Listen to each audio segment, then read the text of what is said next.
तुमने किए पूरे अरमान हमारे, हम भी करें पूरे अरमान तुम्हारे, हम भी करें पूरे अरमान तुम्हारे।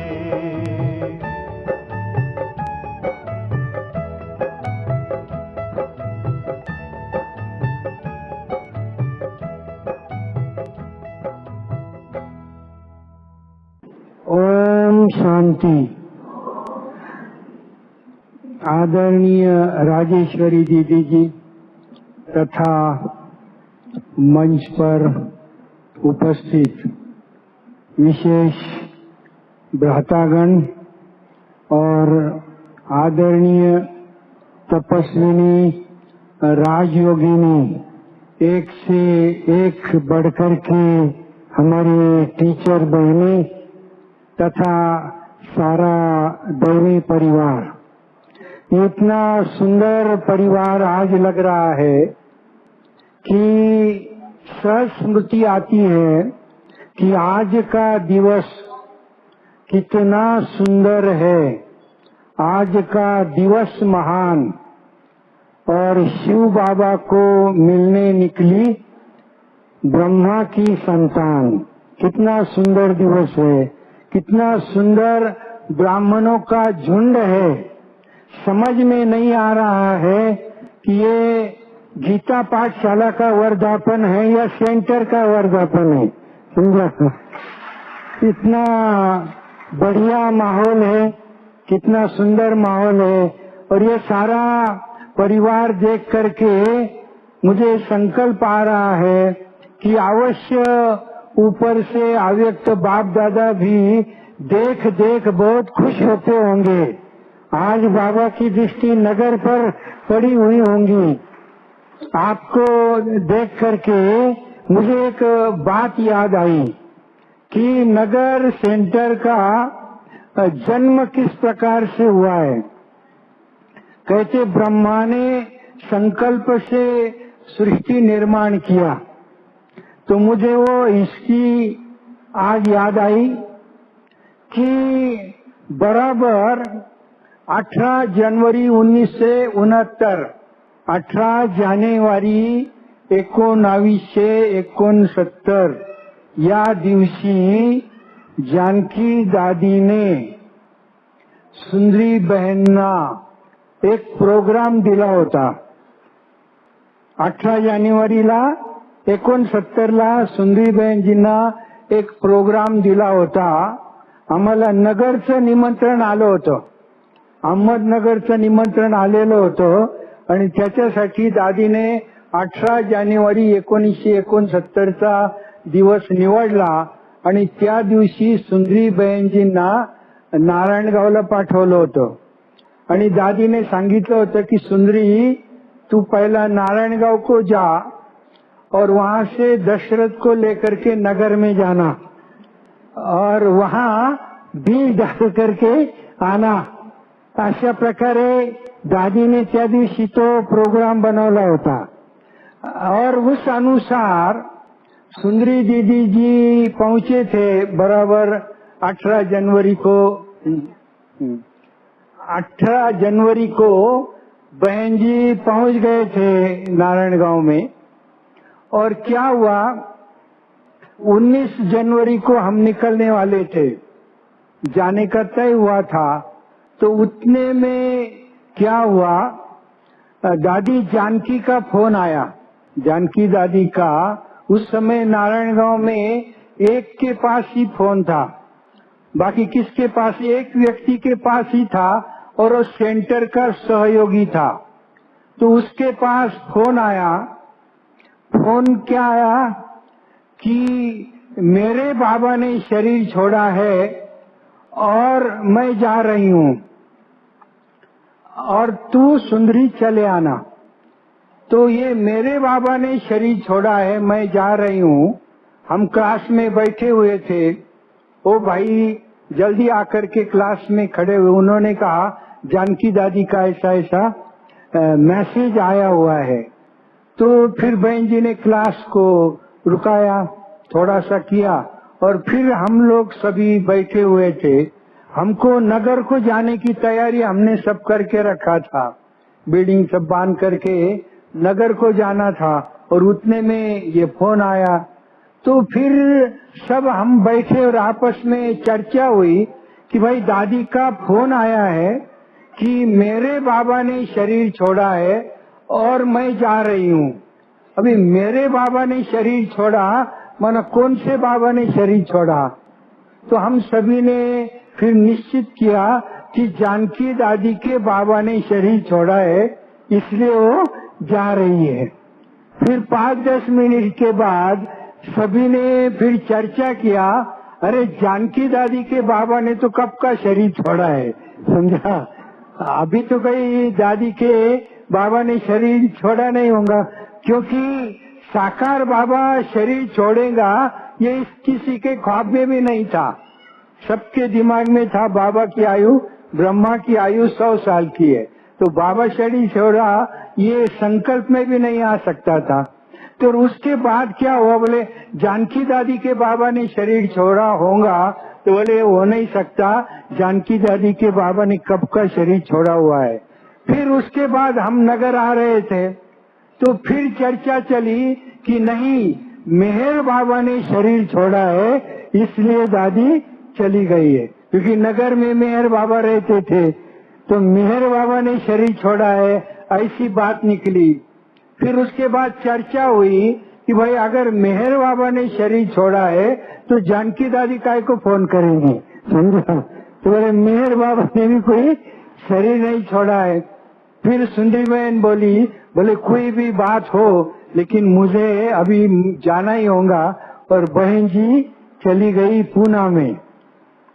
फिर क्या हुआ, ये बात का कनेक्शन कैसा है ये मैं आपको बताता हूँ, कैसा आपस से कनेक्शन होता है कई बातों का। तो ये वो दौर था सारे सृष्टि चक्र में, जैसे शिव बाबा परम धाम से ये सृष्टि पर आए नई दुनिया निर्माण करने के लिए, नए दुनिया का प्लान लेकर के शिव बाबा परम धाम से ये भारत भूमि में आए नीचे। तो आते आते पहले शिव बाबा क्या करते हैं, पहले शिव बाबा आते आते सूक्ष्म वतन की रचना करते हैं, पहले सूक्ष्म वतन की रचना करते हैं और फिर बाबा साकार वतन में नीचे आ जाते हैं। तो जब बाबा साकार वतन में नीचे आए शिव बाबा, तो उस समय संगम युग की शुरुआत हो जाती है, संगम युग शुरू हो जाता है।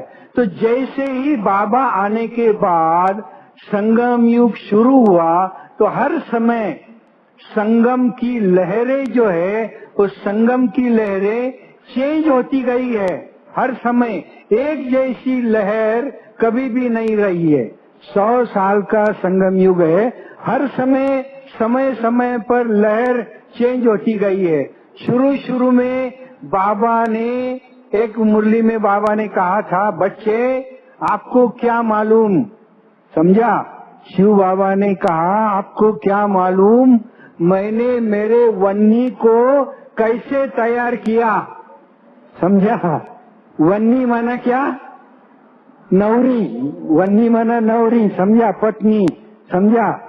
तर नवरा कोण आहे? शिव बाबा, आणि ते खाली 500 करोड लोक, समजला?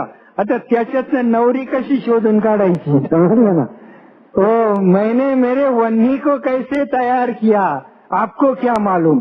तो शिव बाबा को क्या है, ढूंढना पड़ा, नीचे ढूंढना पड़ा कि मेरी वन्नी कौन सी है और कहाँ है, समझा? तो ये 500 करोड़ शरीर है, तो उसमें से बराबर किसको सिलेक्ट किया?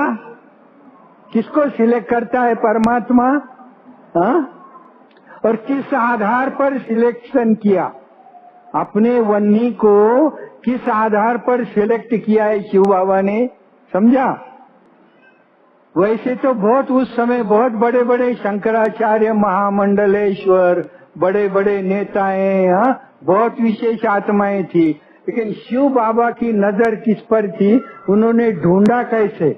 उन्होंने ये सर्च किया ऊपर से शिव बाबा ने कि ये सारे 500 करोड़ में से श्री कृष्ण की आत्मा कहाँ है। क्या क्या थर्मामीटर लगाया, श्री कृष्ण की आत्मा कहाँ है। तो उनको वो नजर आई श्री कृष्ण की आत्मा। वो किस रूप में थी, दादा लेखराज के रूप में सिंध हैदराबाद में थी। तो परमात्मा की नजर उनके ऊपर गई।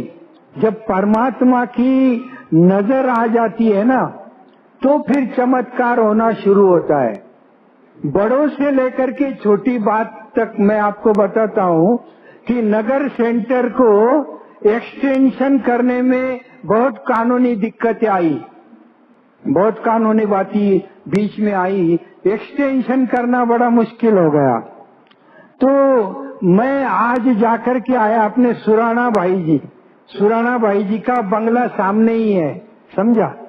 और क्या युगल है, जैसे लक्ष्मी नारायण है, समझा, ऐसे युगल है दोनों भी, और एक से एक आगे। और वो सामने ही बंगला था। तो हो सकता है एक दिन शिव बाबा की नजर इनके बंगले पर गई। क्या है, शिव बाबा की नजर इनके बंगले पर गई होंगी। उन्होंने सोचा होगा शिव बाबा ने, भले सरकार तुमको परमिशन देना है अथवा नहीं दो, मैं मेरे ब्राह्मण वत्सों की व्यवस्था सामने कर देता हूँ, समझा। और इन्होंने खुले दिल से कहा कि भले कोई भी ब्राह्मण आवे, कभी भी आवे, वो हमारे यहाँ विश्राम कर सकते हैं। बाबा झट सोल्यूशन निकाल देता है, बड़ा सोल्यूशन निकालने वाला है, कभी कहाँ रुकता नहीं है। मैं आपको बताऊं कि ये 13वां वर्धापन दिन है। 13वां वर्धापन दिन, 13 बड़ा चमत्कारी फिगर है। 13 जो है ना, वो बड़ी चमत्कारी फिगर है। गुरु नानक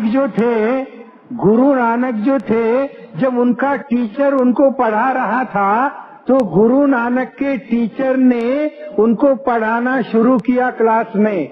उनको 1, 2, 3, 4, 9, 10, 11, 12 और 13 कहा।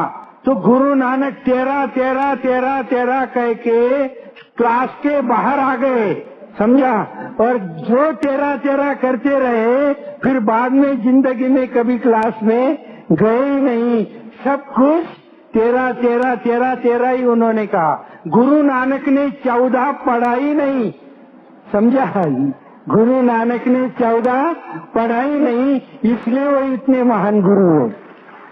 और हम 14, 15 पढ़ते रहे तो पढ़ते ही रहे, समझा।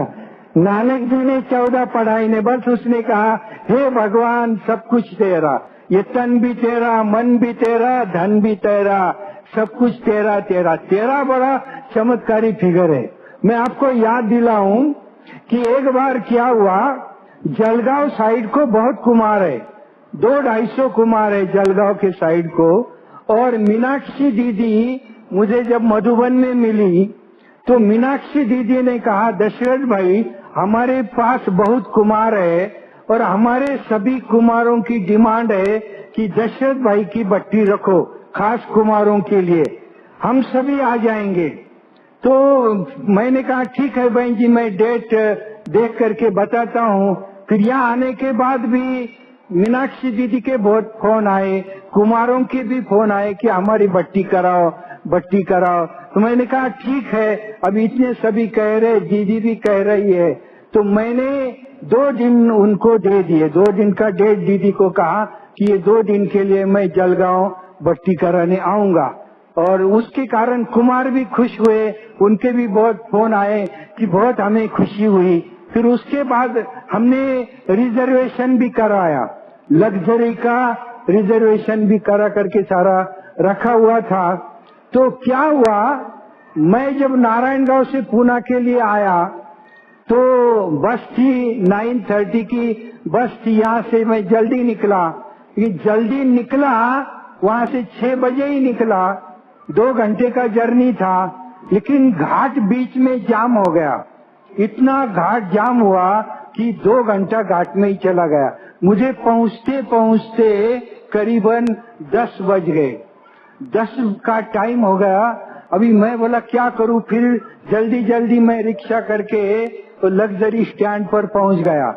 और वहां पहुंचने के बाद जल्दी जल्दी उसका जो मैनेजर था, वो मैनेजर को कहा कि भाई ये जलगांव की गाड़ी कहाँ है? तो बोला जलगांव की गाड़ी तो अब भी चली गई। बोला, मैं बोला अरे जलगांव की गाड़ी चली गई? तो मैंने कहा भले इसके बाद जो भी कोई गाड़ी होंगी, जो भी बस होंगी, मैं उस बस से जाने को तैयार हूँ, मुझे बताओ कितने बजे बस है? उसने कहा अभी कोई भी बस जलगांव के लिए नहीं है, ये लास्ट लग्जरी गाड़ी थी और वो भी अभी चली गई है। अभी मुझे समझ में नहीं आया कि मैं क्या करूं। वहाँ सभी तैयारियां हुई थी और सारी कुमार थे, बहनें सब खुश हो गए, अभी लास्ट गाड़ी भी चली गई। तो मैंने क्या किया, मेरे हाथ में सूटकेस था और वहां पर ही मैं खड़ा हो गया, हाथ में सूटकेस थी और मैंने ऊपर कॉल किया। समझा? मैंने ऊपर शिव बाबा को कॉल किया। मैंने कहा देखो बाबा, ये भक्ति की जो कुमारों की जो सेवा है, ये तुम्हारी सेवा है। ये जो सेवा है, ये ईश्वरीय सेवा है, ये तुम्हारी सेवा है। अगर तुमको ये सेवा कराने की है तो मेरी जाने की व्यवस्था करो। क्या? अगर आपको सेवा कराने की है तो मेरे ही जाने की व्यवस्था करो। मैं जाने के लिए 100% तैयार हूँ, मैंने सारी तैयारी की हुई है। अगर तुझे लेकर के जाने का है, तुझे अगर करना है, तेरा काम है मेरी व्यवस्था करना। अगर तूने मेरी व्यवस्था नहीं किया, मैंने कहा मैं 10 मिनट ऐसा ही खड़ा रहूंगा। समझा? 10 मिनट ऐसा ही खड़ा रहूंगा। अगर तूने मेरी व्यवस्था की तो मैं जाने को तैयार है, अथवा मैं सेंटर पर जाकर के आराम से सो जाऊंगा। समझा? मैं कुछ भी संकल्प नहीं करूंगा, मैं आराम से सो जाऊंगा। उनका क्या करने का है वो तुम देखो, ये तेरा काम है, तेरा ही काम है, मेरा काम नहीं है। तो मैं वहीं खड़ा था। तो 5 मिनट के बाद देखो, 5 मिनट के बाद क्या हुआ, ऐसे ही लेकर के बैग लेकर के खड़ा हूँ।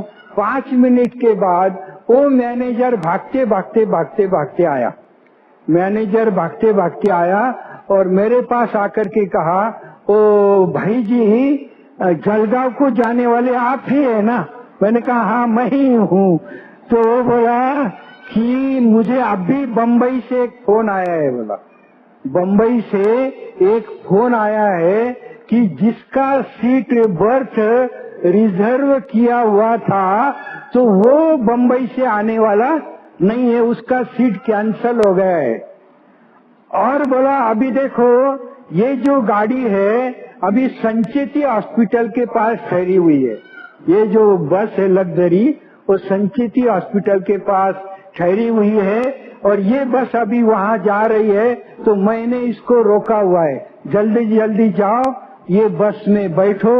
और ये ड्राइवर को कहा है कि इनको वो जलगांव वाली लग्जरी में बिठा देना, जलगांव वाली लग्जरी में बिठा देना। देखो चमत्कार कैसा होता है, बाबा कैसा रिंग करता है। तो वो बोला कि भाई ये व्यवस्था मैंने आपकी किया हुआ है। मैं जल्दी जल्दी वो बस में जा करके बैठ गया।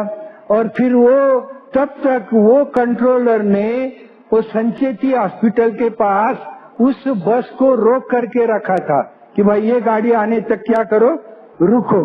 फिर वो संचेती हॉस्पिटल के पास वो लग्जरी गाड़ी रुकी हुई थी। मैं फिर इस गाड़ी से जाकर के वहाँ गया। फिर एक गाड़ी वाले ने बोला देखो सामने वाली बस है, आप वहाँ जाकर के बैठो। फिर क्या हुआ, मैं जल्दी जल्दी बैग लेकर के वो सामने वाली बस के पास गया। सारा अंधियारा था। तो कंडक्टर बोला आप ही जलगांव जाने वाले हैं क्या? मैंने कहा हाँ मैं ही जलगांव जाने वाला हूँ। तो फिर उसको मैंने पूछा भाई मेरा सीट कहाँ है? तो उसने कहा आप जाने वाले हैं ना? तो देखो आओ आओ बोले, देखो मैं कर रहा था, बाबा को मैं कह रहा था बाबा ये तेरा काम है, तेरी ड्यूटी है, तुझे करना है। मैं तेरा तेरा कह रहा था तो बस का कंडक्टर बोला कि देखो 13 नंबर रिजर्व है और वहाँ आप सो जाओ। समझा ना, 13 नंबर रिजर्व है बोले और आप वहाँ सो जाओ। तो देखो 13 करने से 13 नंबर का ऐसा खाली किया जाता है। या भगवान की क्या चमत्कार है। मेरे को इतना आश्चर्य लगा कि अरे बाबा मैं 13 करते रहा तो 13 नंबर का बर्थ तूने खाली कर दिया, क्या नहीं कर सकता है बाबा। समझा, अगर वो चाहे तो क्या नहीं कर सकता है। तो इस प्रकार से ये 13 बड़ा चमत्कारी आंकड़ा है। समझा, ये अनुभव करने की बात है। मैं आपको बता रहा हूँ कि संगम युग जो चल रहा है, संगम युग हमेशा उसकी लहरें चेंज होती रहती है। उसने ब्रह्मा बाबा को, शिव बाबा ने अपने पत्नी को कैसा तैयार किया, समझा। उसने पहले क्या किया, दादा लेखराज को क्या किया, वो तो हीरे जवाहरात का धंधा करने वाला था, बड़ा मस्त था, लखपति करोड़पति था। और बाबा का क्या था, बाबा बड़े शौकीन थे, गाड़ियों के शौकीन थे, अच्छी अच्छी गाड़ियां बाबा लेते थे। और जब कोई भी नया मॉडल आता था ना, जब मार्केट में कोई भी नया मॉडल आता था तो दादा लेखराज पहला उसको खरीदी करके लाते थे, ऐसा बाबा को शौक था। तो बाबा नई नई गाड़ियां भी लेकर के आता था, उस समय बड़ा शौकीन बाबा था गाड़ी वाला।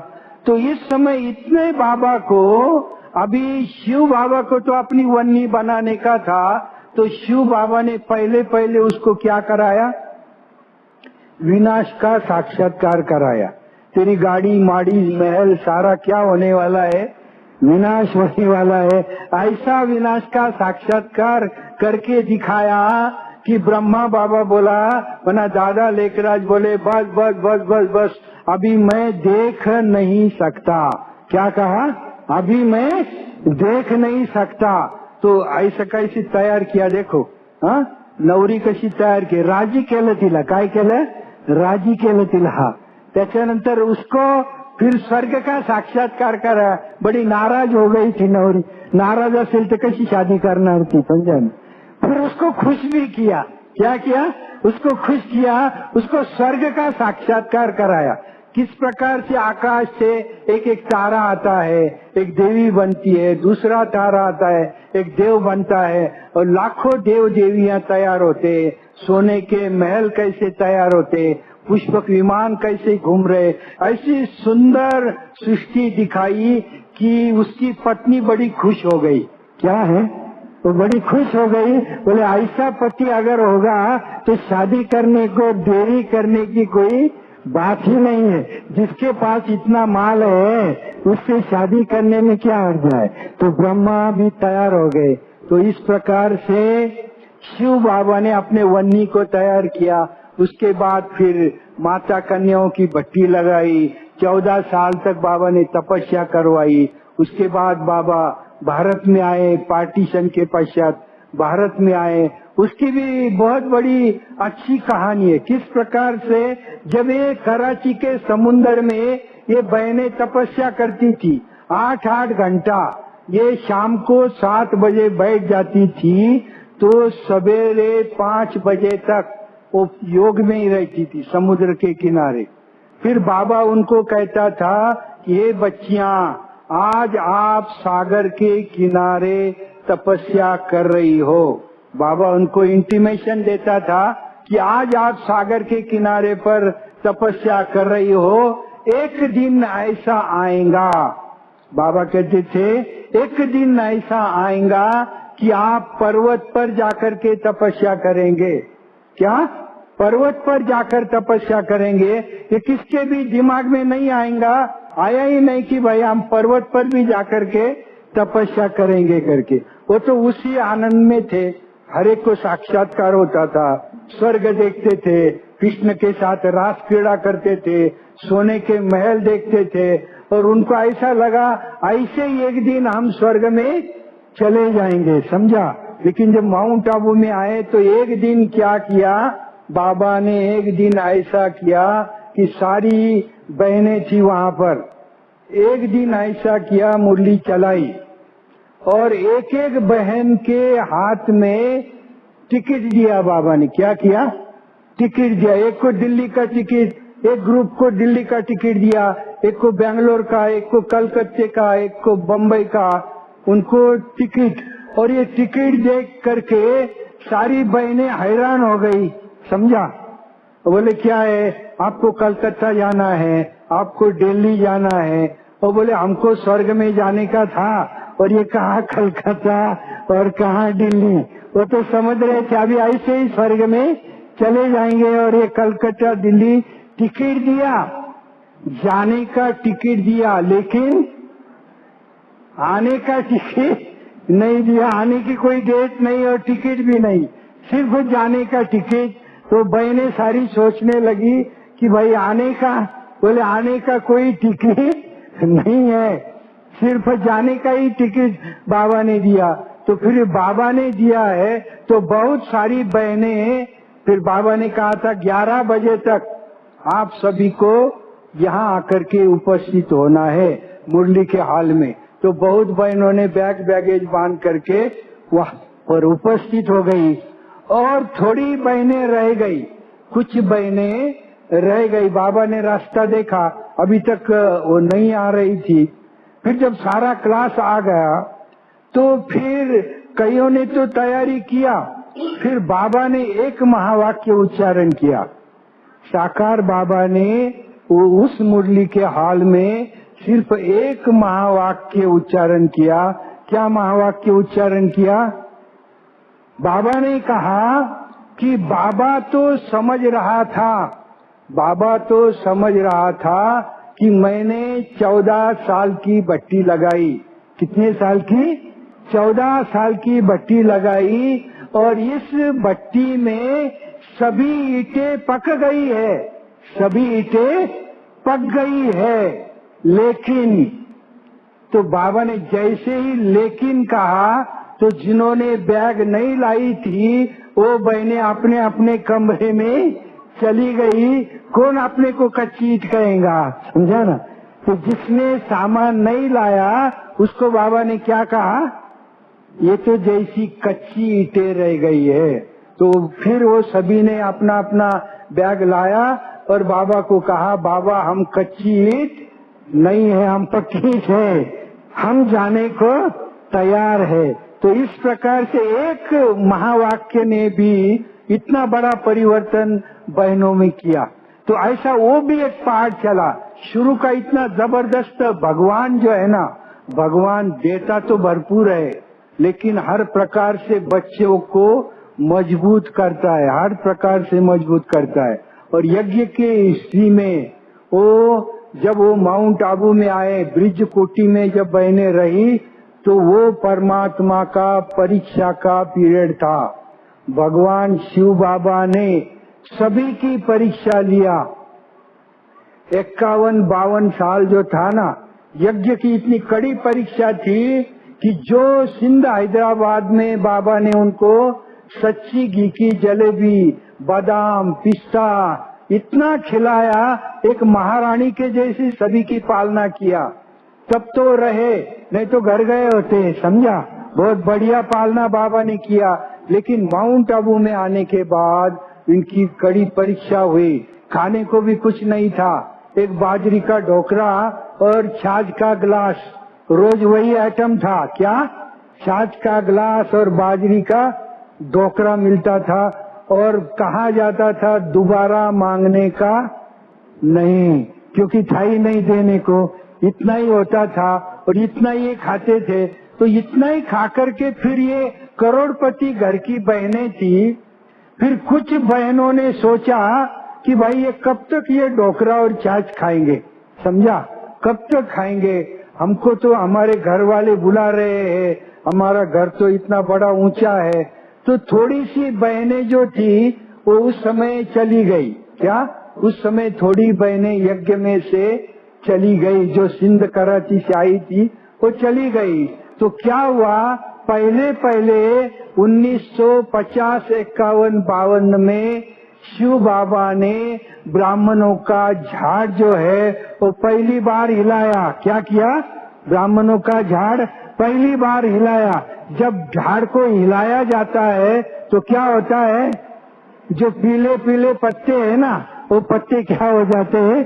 गिर जाते। जो जिसको कीड़ी ने खाया है वो कीड़ी ने खाए हुए पत्ते भी गिरते हैं, पीले पीले पत्ते भी गिर जाते हैं, और जो मजबूत है वो रहते हैं। उस प्रकार से पहली बार बाबा ने झाड़ को हिलाया तो जो कच्चे कच्चे थे वो चले गए।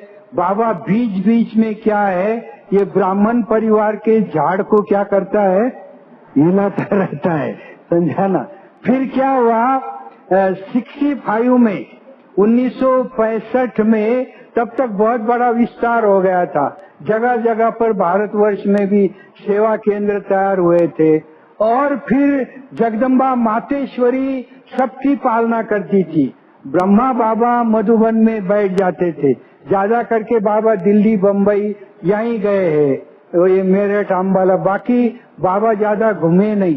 सारे भारत में जो सेंटर बनाए हैं वो जगदम्बा मातेश्वरी ने तैयार किए हैं।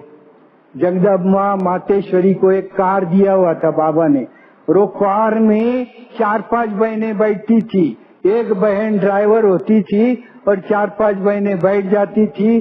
जिस शहर में जाते थे 2-2, 3-3 मास मम्मा के प्रवचन होते थे, और वहाँ पर फिर अच्छा संगठन तैयार हो जाता था। सेंटर के जैसी धरनी बनती थी, और जब सेंटर का स्थान बनता तो मम्मा वो शहर को छोड़ती और दूसरे शहर में चली जाती थी। ऐसे एक एक सभी भारत के बड़े बड़े सेंटर जो है वो जगदम्बा मातेश्वरी ने निर्माण किए हुए हैं। आज ये जून मास किसका मास है? जगदम्बा मातेश्वरी का मास है। और जगदम्बा मातेश्वरी का बहुत जबरदस्त रोल इस ड्रामा में है। वो सरस्वती थी, उसके वाणी में ऐसी ताकत थी कि जब मम्मा बोलना शुरू कर देती थी तो सब लोग फटाफट आकर के बैठते थे, और बैठने के बाद कोई जाने का नाम भी नहीं लेता था।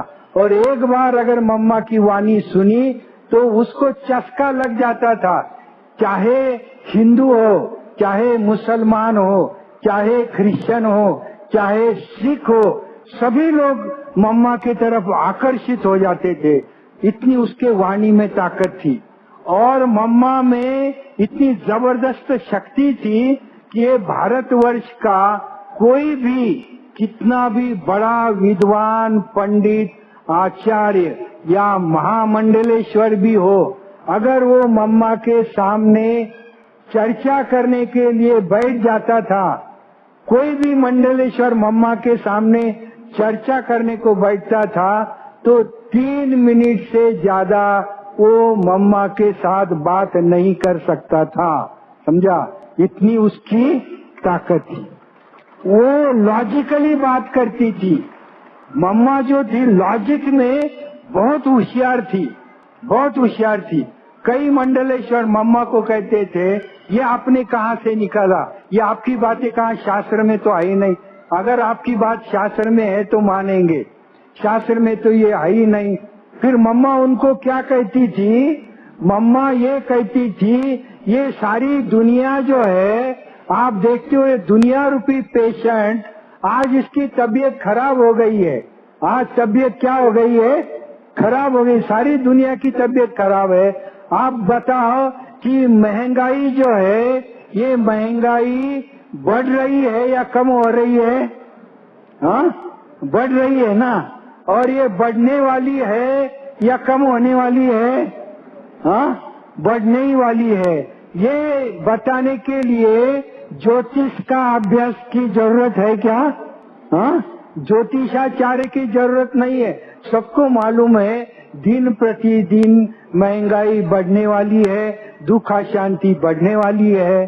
तो मम्मा उन्होंने कराती थी फिक्स कि दुख अशांति है और दिन प्रतिदिन वो बढ़ रही है, तो वो भी कहते थे हाँ बढ़ रही है।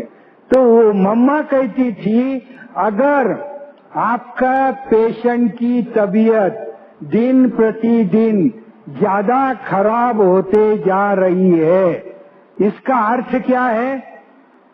इसका अर्थ क्या है? हाँ, पेशेंट को दवाई लागू नहीं पड़ रही है, पेशेंट को दवाई लागू पड़ नहीं रही है। तो बोले आप इतने दिन से जो दवा दे रहे हो ना, वो दवाई ये पेशेंट को लागू पड़ नहीं रही है, इसलिए बेचारी की तबीयत खराब होते जा रही है। तो आपके पास वो दवा नहीं है इसको ठीक करने की। अभी हमने नई दवाई लाई है ऊपर से, क्या हमने ऊपर से परमात्मा हमारे लिए नई दवाई लेकर के आया है, तो थोड़ा टेस्ट तो करके देखो। क्या है? थोड़ा टेस्ट तो करके देखो। और मम्मा उनको ज्ञान सुनाती थी। तो इस प्रकार से ज्ञान सुनाने में माहिर थी मम्मा। और अनेकों का मम्मा में बहुत मोह भी था, मम्मा के प्रति इतना अटेंशन, बड़ा प्यार था मम्मा के लिए। मम्मा के लिए कुछ भी करने के लिए हजारों भाई बहन तैयार थे। मम्मा बुद्धि में बड़ी तीक्ष्ण थी। तो एक बार की बात आपको बताता हूँ। एक बार दिल्ली में मम्मा आई हुई थी। तो दिल्ली के हाल में मम्मा आने तक फिर क्लास कराने का था। तो जगदीश भाई क्लास कराने के लिए बैठे। तो जगदीश भाई क्लास करा रहे थे और फिर मम्मा आई, मम्मा बैठी। तो जगदीश भाई क्लास बंद कर रहे थे। तो मम्मा ने कहा नहीं भले चालू रखो। फिर जगदीश भाई क्लास करा रहे थे। जगदीश भाई का क्लास चल रहा था, आधा घंटा हुआ, मम्मा सारा क्लास सुन रही थी। अभी देखो ये सरस्वती और गणेश का चीट चाट कैसा होता है। देखो, एक तरफ है सरस्वती और दूसरे तरफ है गणेश। अभी दोनों का चीट चाट कैसा होता है। तो जगदीश भाई ने क्लास करते करते जगदीश भाई ने कहा अगर आप ये करेंगे, अगर आप ऐसा करेंगे तो इसमें 10 प्रकार के फायदे हैं। अगर आप ऐसा करेंगे तो 10 प्रकार के फायदे हैं, और अगर आप ऐसा करेंगे तो इससे 10 प्रकार के नुकसान है। दोनों भी बातें उन्होंने बताई। तो ऐसा करेंगे तो 10 प्रकार के फायदे हैं और ऐसा करेंगे तो 10 प्रकार के नुकसान है। तो मम्मा बाजू में बैठी थी। तो मम्मा ने झट कहा कि बताओ कि 10 फायदे क्या है और 10 फायदे सुनाओ बोले। और कहा कि 10 नुकसान है। तो बोला कि मुझे 10 नुकसान सुनाओ क्या है। अभी अचानक बात आ गई, समझा। 10 फायदे सुनाओ। तो फिर जगदीश भाई ने फायदा नंबर 1 फटाफट बताया, फायदा नंबर 2 फटाफट बताया, फायदा नंबर 8, फायदा नंबर 9, फायदा नंबर 10 फटाफट बता दिया। फिर बताया कि बताओ 10 प्रकार के नुकसान क्या है। तो फिर उन्होंने कहा नुकसान नंबर 1 फट करके बताया, नुकसान नंबर 2, ऐसे 10 के 10 नुकसान, 10 के 10 फायदे एट ए ग्लांस जगदीश भाई ने सुनाया। सभी ने ताली बजाई और मम्मा ने भी क्या किया, ताली बजाई। तो ये है सरस्वती और गणेश की चिट-चाट। सरस्वती चैलेंज दे और गणेश उसको स्वीकार करे, समझा। ऐसी सुंदर चिट-चाट चली। तो मम्मा जो थी वो ज्ञान में बड़ी महीन थी। तो मम्मा ने जब शरीर छोड़ा, मातेश्वरी ने जब शरीर छोड़ा, तो उस समय बहुत ब्राह्मणों में हलचल हो गई, बहुत ब्राह्मणों में हलचल हो गई। और मातेश्वरी मम्मा चली गई तो मम्मा के साथ साथ ब्राह्मण परिवार में बहुत सारे ब्राह्मण भी चले गए। उस समय बहुत ज्ञान में चलने वाले भाई बहने थे, वो भाई बहने भी चले गए। फिर उसके बाद क्या हुआ, माना 65 में फिर दोबारा ब्राह्मण परिवार का झाड़ क्या हो गया, हिल गया। तो कई ब्राह्मण पट्टे जो छोटे मोटे थे, जो पक्के निश्चय बुद्धि नहीं थे, वो भी चले गए। फिर उसके बाद फिर तीसरे बार फिर जोर से ये ब्राह्मण परिवार का झाड़ हिल गया। और कब हिल गया, जब बाबा ने शरीर छोड़ा। जब ब्रह्मा बाबा ने शरीर छोड़ा ना, उस समय ब्राह्मण परिवार में बहुत बड़ी हलचल हो गई, क्योंकि सभी उस समय ये पक्का निश्चय था कि ब्रह्मा की आयु 100 साल की है, और ब्रह्मा की आयु अगर 100 साल की है, आदरणीय नलिनी दीदी जी भी आए हैं, तो हम सभी उनका तालियों से स्वागत करेंगे। तो उसके पश्चात 69 में जब बाबा ने शरीर छोड़ा, तो भी ब्राह्मण परिवार की बहुत बड़ी परीक्षा हुई, ब्राह्मण परिवार की बहुत बड़ी परीक्षा हुई, और बहुत कहने लगे बाबा ने बीच में कैसा क्या शरीर छोड़ा, बाबा को 100 साल तक रहना ही चाहिए था। और इसके कारण बहुत सारे भाई बहने बाबा के शरीर छोड़ने के पश्चात चले गए, वो भी चले गए, समझा। ये तीसरी बार ब्राह्मण परिवार का झाड़ हिल गया है। और फिर वो जाने के बाद, फिर बाबा जाने के बाद तो सेवा बहुत बढ़ गई है, बहुत बाबा के जब बाबा गए तो 125 सेंटर थे, 125 सेंटर भारत में थे, और अभी कितने सेंटर है? 8,500 क्या, अभी 9-10 हजार तक सेंटर हो गए। तो बाबा जाने के बाद सेवा क्या हो गई, कई गुना बढ़ गई, लेकिन कच्चे जो थे ना, कच्चे चले गए। फिर उसके बाद क्या हुआ, 1976, फिर उस समय ये ब्राह्मण परिवार का झाड़ भी बहुत जबरदस्त हिल गया। उस समय 75 में इतना जोर था, 76 में इतना जबरदस्त जोर था कि 76 में विनाश होने वाला है। क्या है? 76 में विनाश सबका पक्का था। कई तो ऐसे थे कि उन्होंने चौक में बोर्ड भी लगा दिया था कि 1976 को विनाश होने वाला है। अपना घर बार बेच करके उधर माउंट आबू को जमीन लिया था, समझे।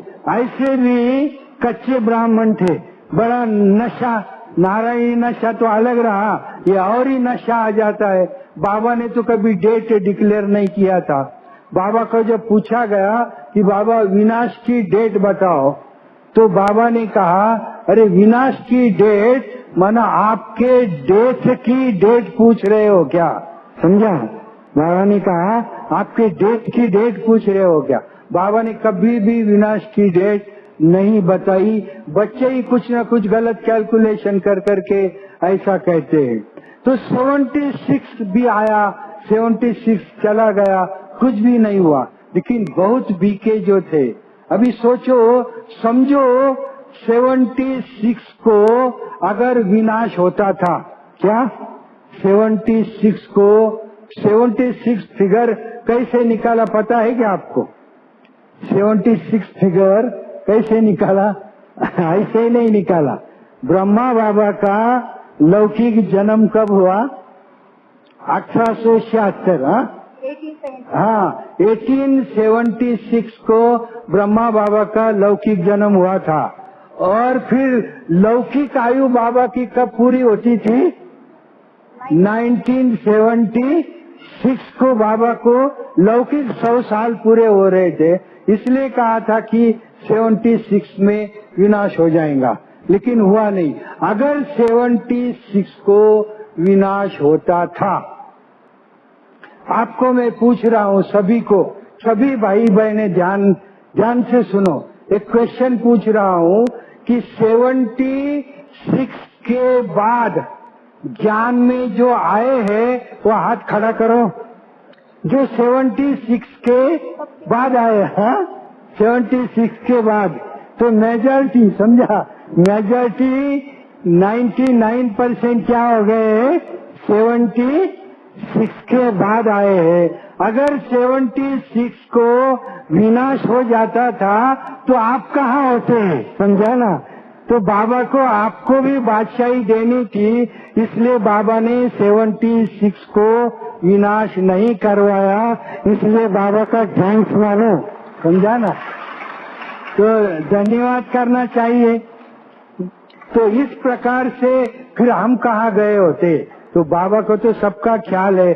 तो 76 में भी ये ब्राह्मण परिवार का ये झाड़ हिल गया था। और उसके बाद अब ये 18 में भी समझा, ये 2018-19 का भी ऐसा पीरियड है कि इसमें भी ब्राह्मणों का झाड़ क्या होने वाला है, हिलने वाला है। जो पीले पीले पत्ते होंगे क्या है, शिव बाबाला चांगले चांगलेच पाहिजे, रिफाइंड आत्मे सतयुगामध्ये गेले पाहिजेत। अगर पक्के पक्के आत्मा अगर सतयुग में जाएंगे तो सतयुग रहेगा। अगर ऐसी अवस्था में हम लोगों को बाबा अगर सतयुग में भेजेगा, समझा ना, कहते ना कि कभी कभी तंग हो जाते हैं और बाबा को कहते बाबा अभी क्या करो, जल्दी जल्दी सतयुग लाओ, अभी बहुत हो गया, अभी सहन नहीं होता है, अभी क्या करो, जल्दी जल्दी सतयुग लाओ। तो बाबा क्या कहता है, अरे मेरे में तो ताकत है, मैं कभी भी सतयुग ला सकता हूँ, समझा ना। लेकिन क्या है, देखो एक बार बताए ना आपको, एक बार दिल्ली में क्या हुआ, दिल्ली में रामलीला बहुत प्रसिद्ध है। क्या है, रामलीला को हजारों लोग, दशहरे के टाइम हजारों लोग रामलीला देखने को आते। तो एक दिन क्या हुआ, एक स्टेज पर रोज रामलीला चल रही थी, तो एक दिन उसका 9 का टाइम था, 9 बजे शुरू हो जाती थी। एक दिन ऐसा हुआ कि 9:15 बजे पर्दा निकल ही नहीं रहा था, पर्दा उठता ही नहीं था। 9:15 हुआ, 9:30 हो गए, रामलीला शुरू नहीं हो रही थी। 9:45 बज गए, अभी कुछ जवान बच्चे थे, हाँ, उनका धीरज टूटने लगा। 9:45 बजा, अभी तक क्यों नहीं रामलीला शुरू होती है। तो 2-4 जवान बच्चे लेफ्ट साइड को गए, 2-4 बच्चे राइट साइड को गए, समझा। और उन्होंने क्या किया, पर्दा उठता नहीं है क्या, तो दोनों बच्चों ने दोनों तरफ से इतने जोर से पर्दा ऊपर किया और देखा तो राम सीता लक्ष्मण सिगरेट पी रहे थे, है ना। अंदर जो है वो सब राम सीता लक्ष्मण सारे सिगरेट पी रहे, तो हाय हाय हो गया। फिर जल्दी जल्दी बोले क्या करो, पर्दा नीचे डालो नीचे डालो।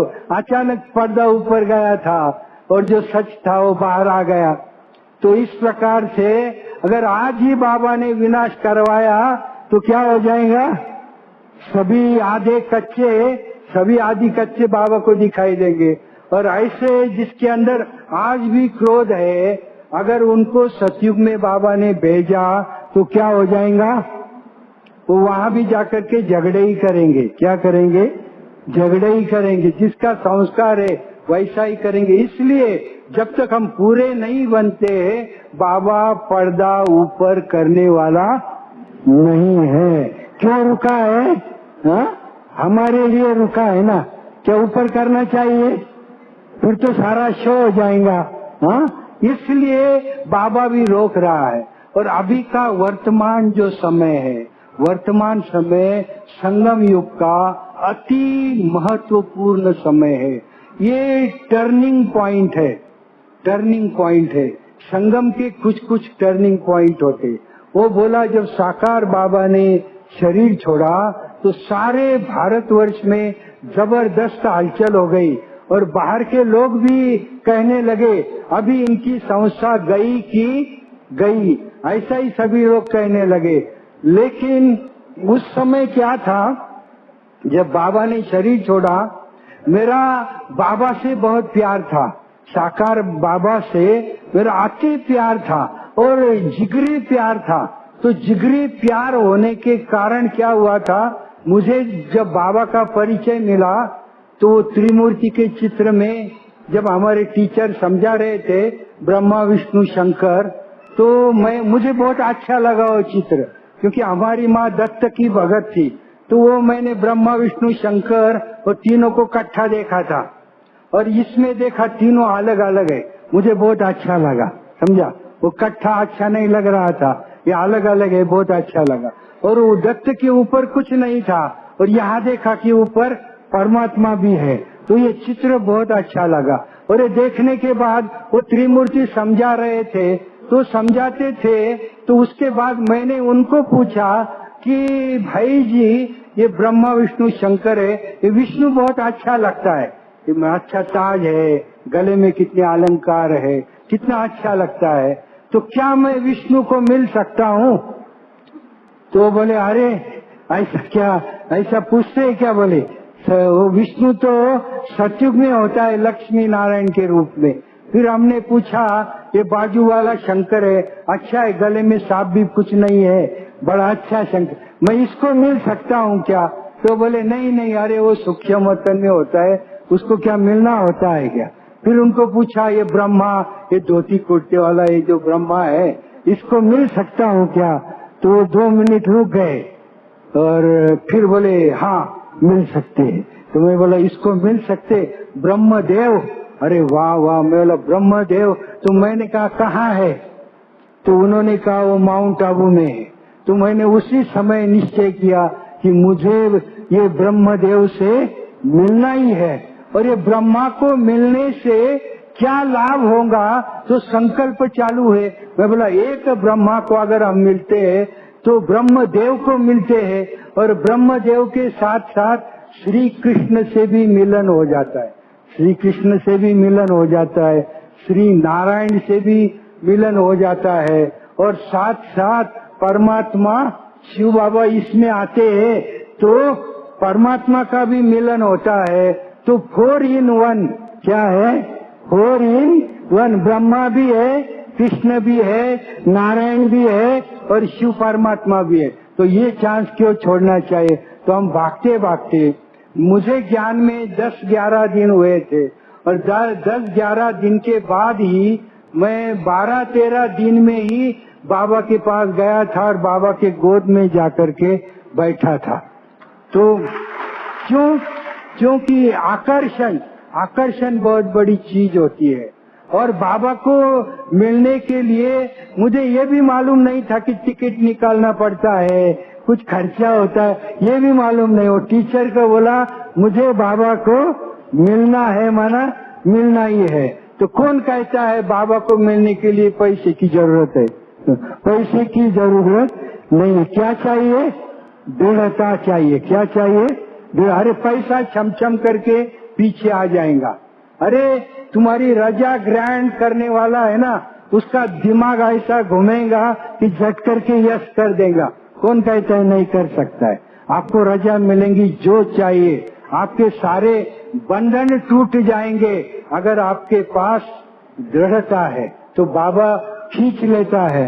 तो जब बाबा ने शरीर छोड़ा तो मुझे बेचैन हो गया। मैं बोला बाबा को मिलना ही है, जाना ही है, देखना ही है। और उस समय क्या ख्यालात, हमारा ग्रुप पूना में भी गया और सुंदरी बहन जी को फोन किया कि बहन जी हम मधुबन माउंट आबू जा रहे हैं। तो बहन जी ने कहा अरे अभी आपका जाकर के क्या फायदा होगा, आपके हाथ नहीं लगेंगे, अब तक तो अंतिम संस्कार हो जाएगा, आपके हाथ नहीं लगेंगे। फिर हमारे 5-6 भाई थे और फिर रिटर्न टिकट निकाल के वापस आ गए। मेरा संकल्प, मैं छोटा, मेरा कोई सुनने को तैयार नहीं। वो बोलेंगे नहीं हाथ नहीं लगेंगे, क्या फायदा। फिर मैंने निश्चय किया, हमारे टीचर वो वहीं रहे हुए थे, तो मैं जाते ही टीचर के पास गया। वो हेड मैकेनिकल एसटी में थे, मैं एसटी में गया सीधा, और उनको मैंने कहा कि वो रिपेयर कर रहे थे गाड़ी को। मैंने कहा अरे उधर बाबा ने शरीर छोड़ा है, स्वयं परमपिता परमात्मा का रथ ब्रह्मा बाबा आज उस आत्मा ने शरीर छोड़ा है, आपने हमको ब्रह्मा बाबा का परिचय दिया और तुम क्या ये हिस्ट्री रिपेयर करते बैठे, बाबा ने शरीर छोड़ा है, चलो रजा डालो। मैं बोला, फिर उनको रजा डालने को कहा, फिर एप्लीकेशन दिया और उनको अकेले को लेकर के मैं मधुबन गया। और वो शिवाजी नगर स्टैंड पर आकर बोले मैं घर से जरा कपड़े लेकर के आता हूँ। तो कपड़े लेकर के आता हूँ तो उनको हमने कहा देखो आप गृहस्थियों का कोई भरोसा नहीं है। मैं बोला तुम कपड़े लेने को जाएंगे और उधर ही बैठ जाएंगे, तो मैं आप पर विश्वास नहीं करता है, हमको माउंट आबू जाना है। फिर हम दोनों जाकर के वहाँ गए। तो देखो बुद्धि में ये था भले बाबा शरीर छोड़ेगा, लेकिन ड्रामा में ये जो परमात्मा का पार्ट चेंज हो रहा है, हम उसके साक्षी बनेंगे ना, हम उसके क्या बनेंगे? साक्षी बनेंगे कि अभी परमात्मा क्या स्टेप ले रहा है, हम देखेंगे कि भगवान अभी क्या करेगा, क्या स्टेप लेगा। ये एक संकल्प में था। दूसरा संकल्प था कि ये जो सारी दादियां हैं, वैजयंती माला के इतने सारे मन के, इतनी सारी दादियां मधुवन में कभी भी एक समय इकट्ठा नहीं हो सकती है। कभी भी इकट्ठा सारी दादियां नहीं आएंगी। ज्यादा से ज्यादा 2, 3, 4, 5 दादियां आती है, बाकी सारी 108 दादियां आएंगी। ऐसा ड्रामा में कभी होने वाला नहीं है। और यही एक डेट है कि सारी दादियां अपने को देखने को मिलेंगी, सारी वैजयंती माला हम देख सकेंगे। तो बराबर सारी दादियां देखने को मिली। और क्या क्या सीन देखने को मिले। उस समय संदेशी जो थी ना, तो संदेशियां ज्यादा टाइम ऊपर नहीं जाती थी और बाबा आता नहीं था, बाबा आ ही नहीं सकता था। बाबा ने मैसेज दिया था, जब तक ब्रह्मा के शरीर का अंतिम संस्कार नहीं होगा तब तक बाबा नहीं आएगा। और बाबा ने तो संदेशी को सारा चित्र दिखाया, किस प्रकार से ब्रह्मा बाबा के अर्थी को सजाना है, सारे आभू को कैसा चक्कर लगाना है, उसके बाद कैसा मधुबन में आना है और कहाँ वो यार्ड में किस जगह पर अंतिम संस्कार करना है। वो सारा दृश्य संदेशी को बाबा ने वतन में दिखाया। और अभी जो शांति स्तंभ है वो स्थान भी बाबा ने दिखा दिया था।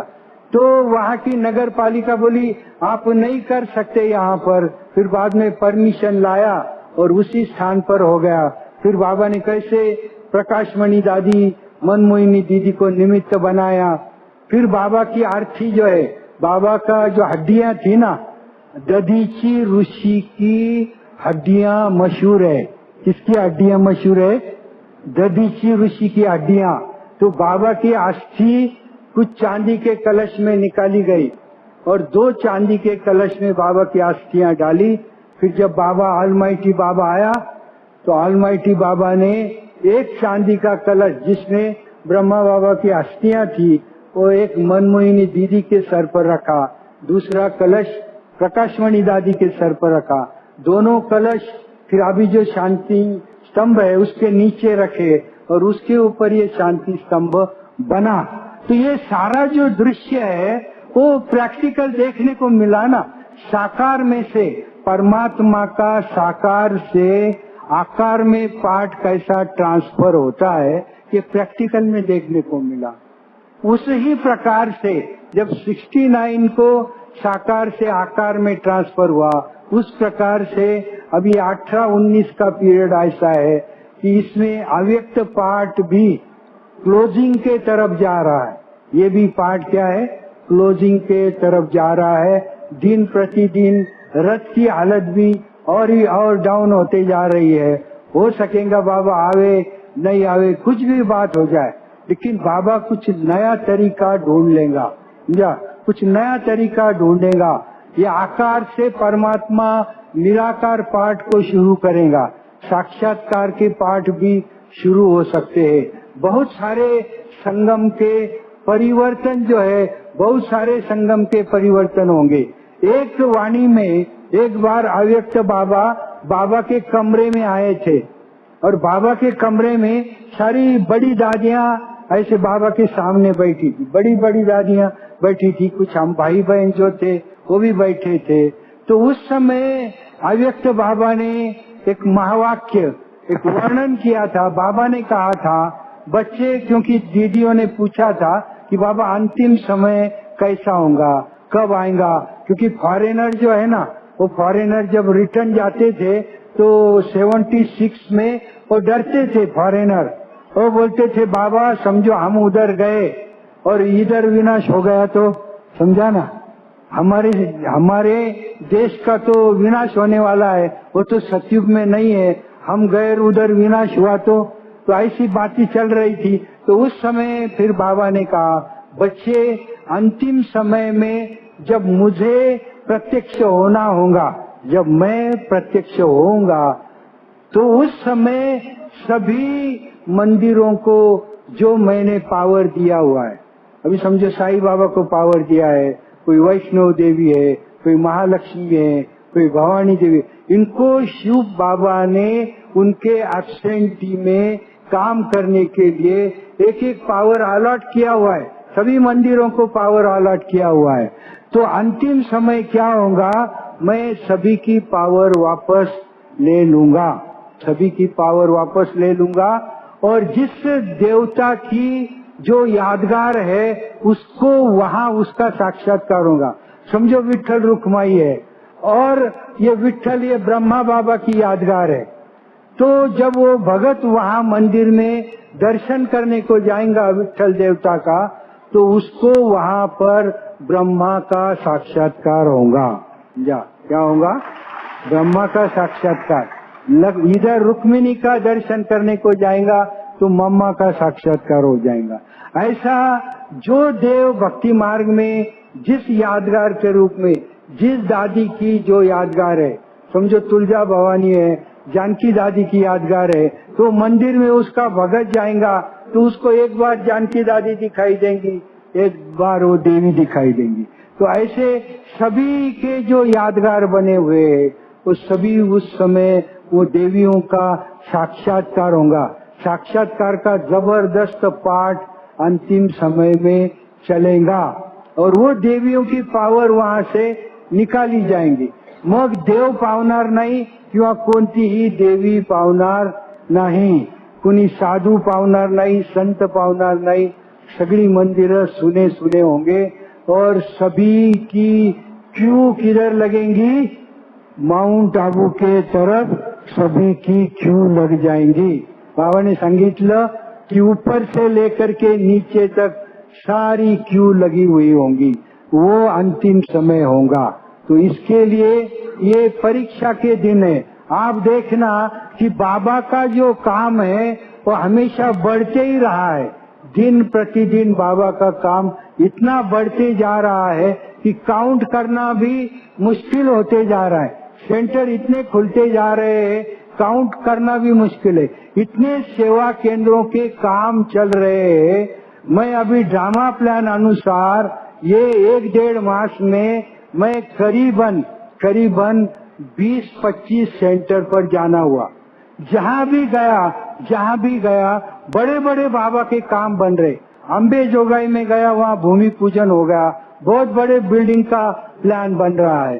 कहा जहाँ जाओ कहाँ न कहाँ कुछ न कुछ चल ही रहा है, कुछ न कुछ काम बन ही रहा है। अभी हम दिल्ली को गए थे 7 दिन। दिल्ली में इतना बड़ा ORC बना हुआ है, लेकिन वहाँ पर अभी भी 400 बेड का बिल्डिंग का काम चल रहा है। 400 भाई बहन और वहाँ रह सके ऐसी व्यवस्था के बिल्डिंग का काम दिल्ली में भी चल रहा है। पूना में जगह जगह और बाबा जल्दी जल्दी अपना काम पूरा कर रहा है, बहुत स्पीड से बाबा। मैं कुछ साल पहले ये सोलापुर जोन में जब मैं गया तो एक शहर में क्या था, वो सेंटर ही नहीं बन रहा था। तो वो बहन ने कहा कि भाई जी मेरा बहुत संकल्प है कि आप एक दिन हमारे पास आओ, बहुत विघ्न आ रहे, आप आओ और गणेश बन करके आओ। क्या बोले? गणेश बन करके, विघ्नहर्ता बन करके आओ और मुझे सेंटर बनाना। इतनी दृढ़ता थी वो बहन के पास। अकलूज उसका नाम है, अकलूज शहर। तो अकलूज शहर में वो बहन ने बुलाया और मैं बोला चलो बहन जी का दिल है, बाबा उसका दिल पूरा करेगा। तो निमित्ता मात्र मैं गया और जब नारियल तोड़ने का था तो बहन जी खड़ी हो गई और वो बहन ने कहा भाई जी आपको विघ्न विनाशक होकर के नारियल तोड़ने का है। मैं बोला अरे बाबा विघ्न विनाशक बैठा है, हम उसके बच्चे हैं, जरूर आपका संकल्प बाबा क्या करेगा, पूरा करेगा। मैंने नारियल तोड़ा, इतने विघ्न थे और देखा कि ऐसा काम शुरू हो गया कि 6 मास में उसका पहला स्लैब पूरा हो गया। और जब दूसरे वर्ष में वो मुझे मधुबन में मिली तो उसने निमंत्रण पत्र दिया कि भाई जी आपको मकान का ओपनिंग का ये निमंत्रण पत्र है, आपको आने का है।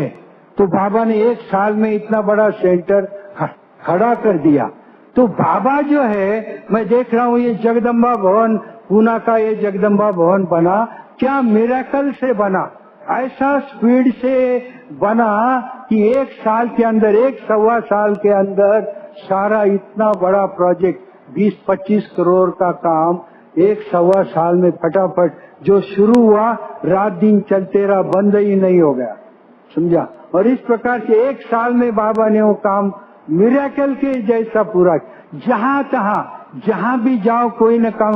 आपके नगर जिले में भी मैं समझ रहा हूँ 10-12 सेंटर के काम तो चल ही रहे होंगे, क्या चल ही रहे है ना, चल रहे हैं, जहाँ तहाँ चल रहे हैं, बाबा कर रहा है।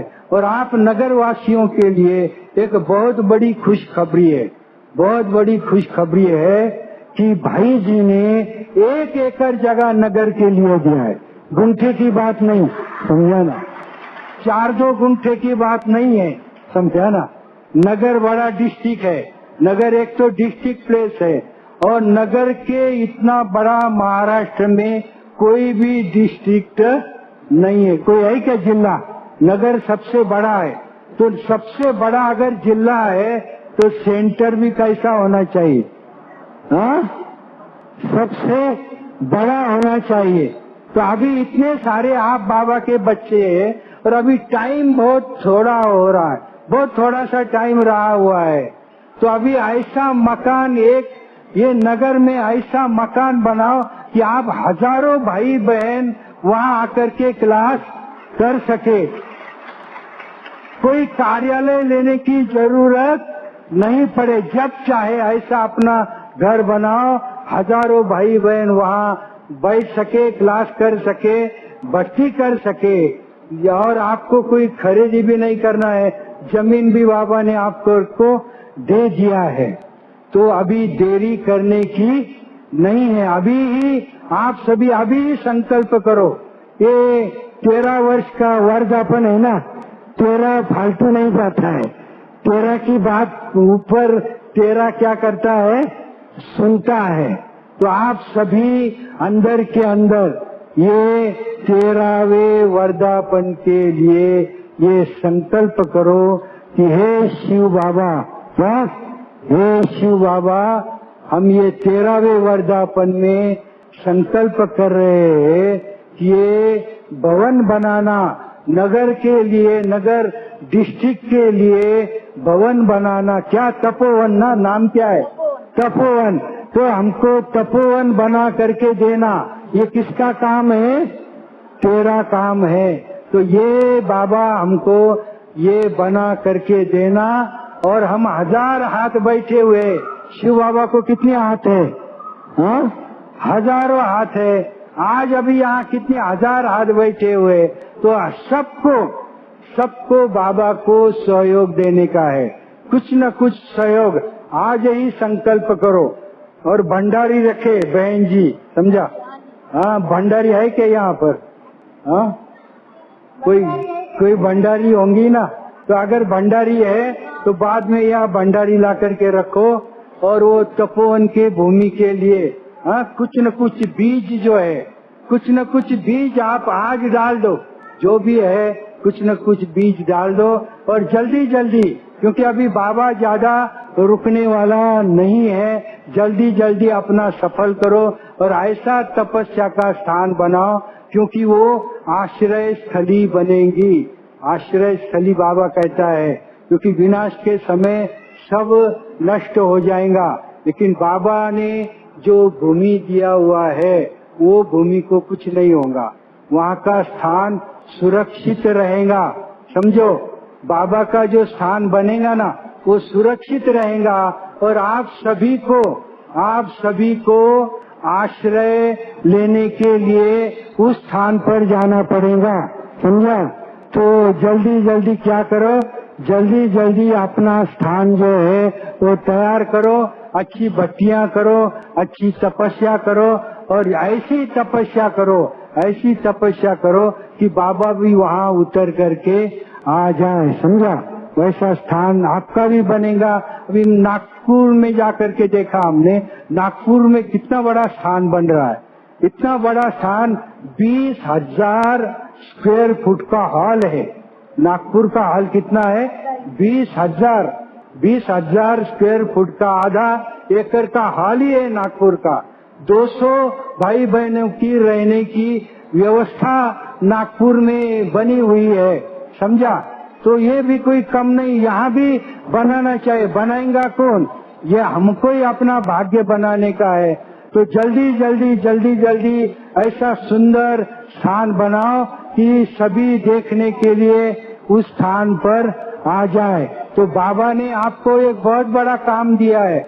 बड़ा काम होगा तो ही बड़ा, जिसका बड़ा भाग्य होता है ना, जिसका बड़ा भाग्य होता है उसके ही सामने बड़ा प्रोजेक्ट आता है। ज्यांचं भाग्य किरकोळ असतं, बहुत बड़ा लॉ है।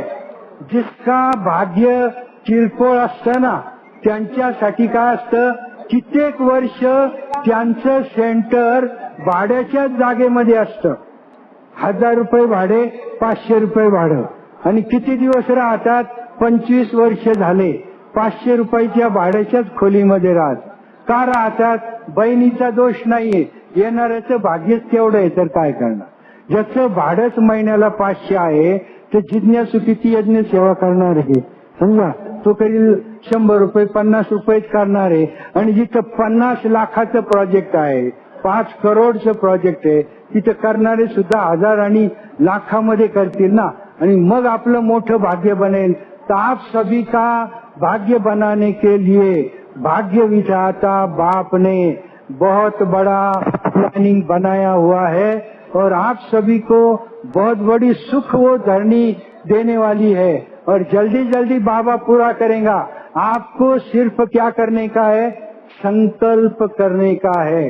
कभी भी ये संकल्प नहीं करो कि मेरे पास कुछ नहीं है। अगर ऐसा संकल्प किया तो है भी चला जाएगा। सत्यनारायण की कथा में बोलते हैं ना की त्याच्याकडे भरपूर हिरे माणिक त्याच्या गठरीमध्ये होते, पण त्याला तो ब्राह्मण मागायला आला तर त्याने काय सांगितलं, अरे काही नाही, सगळे असेच दगड ह्या गठोडीमध्ये ठेवलेले, त्याच्यात काहीच नाहीये। आणि मग तो ब्राह्मण निघून गेल्यावर पाहिलं तर ते दगडच निघाले। तो म्हटलं, अरे एवढं सोनं चांदी हिरे होते आणि दगड कसे काय निघाले? तर त्याने सांगितलं, जेव्हा परमात्मा मागायला आला होता ना, तेव्हा तू त्याला काय सांगितलं कि याच्यामध्ये काय ठिक्कर पत्थर है, तो ठिक्कर पत्थर ही हो गए। तो इसीलिए कभी नहीं कहना, हमेशा कहो मेरे पास भरपूर है और बाबा मेरे से भरपूर सेवा कराएगा। धन से भी कराएगा, तन से भी कराएंगे। ज्याच्याकडे धन नाही त्याने तनाने येऊन सेवा करा, वृक्षारोपण करा, पाणी घाला, काही ना काही तनाने लावा, मनाने लावा, धनाने लावा, कुछ ना कुछ करो, और ऐसा कुछ काम करके दिखाओ कि भगवान भी खुश हो जाए, समझा? हमारा भी भाग्य बने। तो जरूर आज के इस अवसर पर ये अवश्य आपको संकल्प करना है, जल्दी जल्दी ये तपोभूमि को भी तैयार करने का है, और साथ साथ अपनी स्थिति को भी मजबूत करने का है। अपनी अवस्था जो है ना, अवस्था को भी बड़ा मजबूत बनाओ। कोई भी परिस्थिति आ जाए, कोई भी हिलाने की कोशिश करे तो हम हिलेंगे नहीं, समझा? अंगद के जैसा पांव पक्का रखना है। भगवान के पास ऐसा पांव रखो कि माया कितने भी हिलाने की कोशिश करे, हम हिलने वाले नहीं है। पक्का बाबा को पकड़ करके रखो, और इस समय बाबा को ही अपना सहारा बनाओ। कोई भी मनुष्य को अपना, कोई भी व्यक्ति को अपना सहारा नहीं बनाओ तो शिव बाबा को बनाओ, और अनुभव करके देखो कि हर प्रकार से आपकी सहायता करने के लिए बाबा तैयार है। इसलिए तो बाबा ने साकार शरीर का भी त्याग कर दिया, क्योंकि साकार को हद थी, इसीलिए आकार में बाबा बेहद में आया, और अभी आकार के पार्ट को भी परिवर्तन करके बाबा भी निराकार के तरफ जा रहा है। इसीलिए अपने स्थिति को भी बड़ा मजबूत करना है, और समय, श्वास, संकल्प, तन, मन, धन सभी को सफल करना है। अच्छा, ओम शांति।